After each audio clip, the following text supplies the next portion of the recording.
For centuries, the galaxy had whispered about the lost race called humans. They were spoken of in the same breath as legends, creatures who once defied entire empires and vanished before the great records of the Council began. Scholars debated whether they ever existed, dismissing them as stories born from primitive civilizations seeking meaning. The Council archives mentioned a species from a blue world that reached the stars, then disappeared in fire and silence. No one truly believed they were real anymore. The world of Velis Prime never expected to see the myth come alive. The morning had started as every other for Commander Raylan of the Velis Defense Fleet. He stood in the command tower overlooking the city of Rios, its crystal spires catching the twin suns. The air shimmered with energy lines from transport ships. The city thrummed with confidence, protected by planetary shields, orbital guns, and fleets patrolling the void. Raylan had no reason to suspect that anything unusual was coming, until the sensors began screaming. "Multiple warp signatures incoming," shouted his officer. "Unknown configuration. No transponder codes," Raylan frowned. "How many?" The officer hesitated. "Thousands, Commander." The space above Velis Prime darkened as holes tore open in the heavens. Out of them poured massive ships, each black and angular, forged for war. They moved with precision and silence. Their hulls bore symbols none of the Velisians recognized. A single flag of deep blue with a white circle and lines like orbit paths. The legend had described that symbol once, etched in the forbidden texts. "The flag of Earth," Raylan's voice trembled. "That can't be. Humanity was extinct before our ancestors walked upright." No one answered. The ships continued to arrive, filling every orbit with formation upon formation. The communications grid erupted with static. Then a voice cut through the interference. Calm, firm, and utterly human. "This is Fleet Admiral Grant of the United Terran Command. Velis Prime, you stand in violation of Galactic Accord 01. You have taken captives from human colonies, destroyed vessels bearing our mark, and enslaved citizens of Earth origin.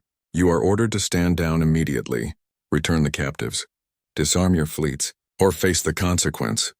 Raylan felt the blood drain from his body. "Human colonies?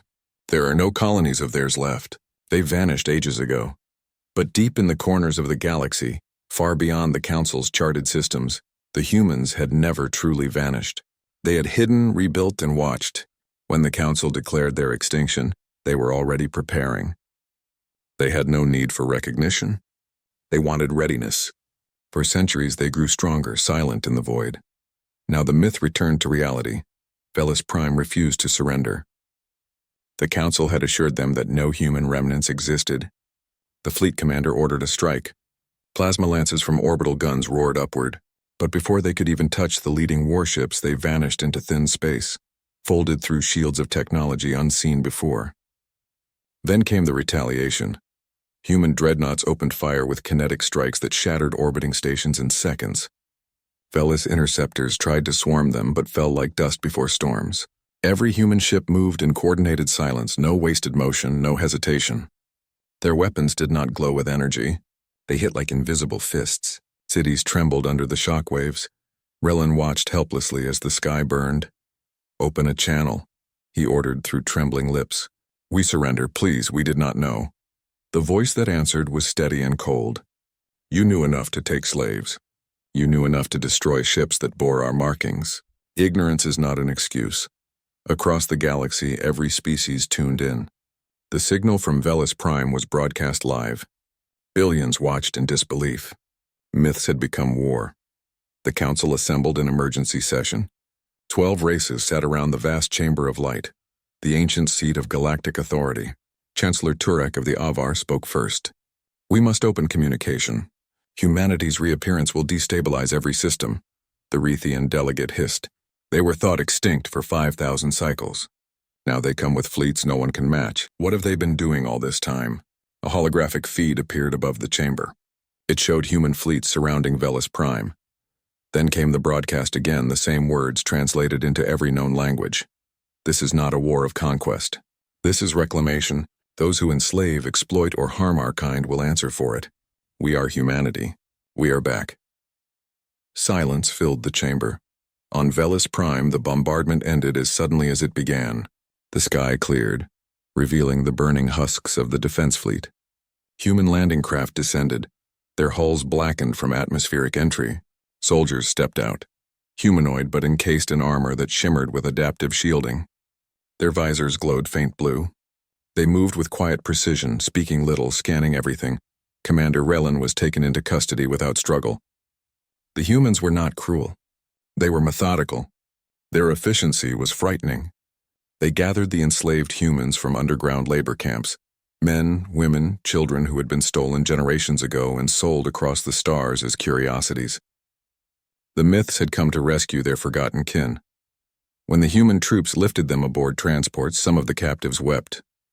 Touching the flag painted on the soldiers' armor, the humans saluted them silently. Within a single rotation, Velis Prime was pacified. The planet's weapons dismantled, its leadership arrested, its council allies warned. The message was clear. Humanity did not negotiate when their people were threatened. Admiral Grant stood aboard the flagship UTS Resolute, watching the blue-green world shrink beneath him. He gave the order to cease operations and move toward the next target system. Reports came in from across the sector. 37 planets had surrendered without a single human landing. Myths had proven more powerful than armies. Fear traveled faster than light. In the Central Council world of Orith, panic erupted. Fleets were recalled. Treaties were rewritten. Every archive that had mocked the myth of Earth was suddenly re-examined. Historians scoured old records, uncovering the truth long buried. How the First Galactic War had not destroyed the humans, but driven them beyond the galactic rim. There they built the Sol Dominion, hidden behind black holes and nebulae no one dared to enter. For centuries, they trained in isolation, building ships that could bend gravity, weapons that could pierce shields, minds that could calculate trajectories faster than machines. They waited for the day when their name would be needed again. The galaxy had grown soft while humanity had grown relentless. On Orith, the Council finally agreed to send envoys. The first ship to approach human territory never returned. The second was allowed to transmit a single message. It said only, "We remember what you did." The message became legend itself. Across colonies and empires, people began whispering the forbidden stories again, the tale of the Terran spirit, the memory of a race that refused to bow to any master. Some species began to question their loyalty to the Council. Trade routes shifted. Armies hesitated. Even the mighty Varkon Armada, long considered the hammer of the Council, refused to move against the humans after seeing what had happened on Velis Prime. The balance of the galaxy was broken. Weeks later, a single human vessel entered the orbit of Orith without firing a shot. The Council scrambled fleets around the capital, but the ship merely hovered, broadcasting one signal. To those who remember Earth, you are not our enemies. We seek peace through strength. But if you threaten our kind again, know this. There will be nowhere you can hide, no world far enough, no fortress strong enough. The stars themselves will turn against you. Then the ship vanished into slipspace. It was enough. The Council passed the first accord of Earth recognition, acknowledging humanity's sovereignty. They lifted all bans on human technology and declared protection over all citizens of Earth descent. The galaxy obeyed not out of respect, but out of fear. Yet there was more beneath the surface. Humanity had not returned for revenge alone.